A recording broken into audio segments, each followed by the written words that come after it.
भारतीय अधिकारियों ने गणतंत्र दिवस सुरक्षा के नाम पर भारत द्वारा अवैध रूप से अधिकृत जम्मू कश्मीर में प्रतिबंधों में वृद्धि कर दी है।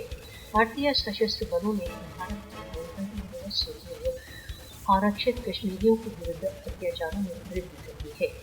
भारतीय गणतंत्र दिवस की सुरक्षा के भाग के रूप में पासों तथा छापों में वृद्धि कर दी गई है। कश्मीरियों को भारत द्वारा अवैध रूप से अधिकृत जम्मू कश्मीर में अधिकाधिक खोज पड़ताल, सर्वेलेंस तथा पेट्रोलिंग का सामना है। भारत द्वारा अवैध रूप से अधिकृत जम्मू कश्मीर में 26 जनवरी से कश्मीरियों को सुरक्षा के नाम पर अपमान तथा अनादर का सामना है। कश्मीरी 26 जनवरी से पूर्व सुरक्षा के नाम पर अपमान तथा दमन सहन कर रहे हैं। कश्मीरियों का जीवन, सम्मान तथा स्वतंत्रता वैश्विक भारतीय बंधु के हाथ में है। भारत द्वारा अवैध रूप से अधिकृत जम्मू कश्मीर में भारत का गणतंत्र दिवस जनता के लिए और अधिक आतंक तथा अधिकाधिक प्रतिबंध लेकर आता है।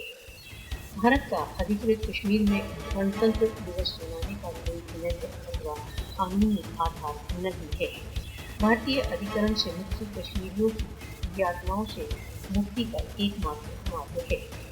कश्मीरियों की भारतीय वैश्विक अधिकरण से मुक्ति के लिए विश्व को सक्रिय होना चाहिए।